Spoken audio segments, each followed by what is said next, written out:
अस्सलामुअलैकुम, आप देख रहे हैं होराइजन न्यूज़ HD। खबर शामिल करते हैं साहिवाल से। साहिवाल पुलिस की डकैत गैंग्स के खिलाफ कार्रवाइयाँ जारी।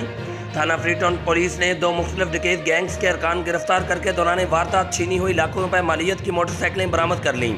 दीगर हमराही मुल्ज़मान को भी जल्द अज जल्द गिरफ्तार किया जाए। DPO साहिवाल मोहम्मद काशिफ असलम के हुक्म पर SHO थाना फ्रीटाउन इरफान रसूल और उनकी टीम ने रमज़ान उर्फ रमज़ानी खितरान डकैत गैंग के सरगना समेत अब्दुर्रज़ाक सहू, उमर इकबाल और एक अलहदा डकैत गैंग के अरकान अबू बकर भट्ट और अली नवाज को गिरफ्तार कर लिया और इन मुल्ज़मान से दौरान वारदात छीनी हुई लाखों रुपए मालियत की 5 मोटरसाइकिलें बरामद कर लीं। DPO साहिवाल ने सिटी सर्कल साहिवाल के SHOs को मजीद मेहनत करने और बकिया डकैत गैंग के अरकान को गिरफ्तार करके अमन आमा बेहतर करने की हिदायत जारी कर दी। रिपोर्ट मोहम्मद हमाद रजा, इंचार्ज मैनगन, होराइजन न्यूज़ HD।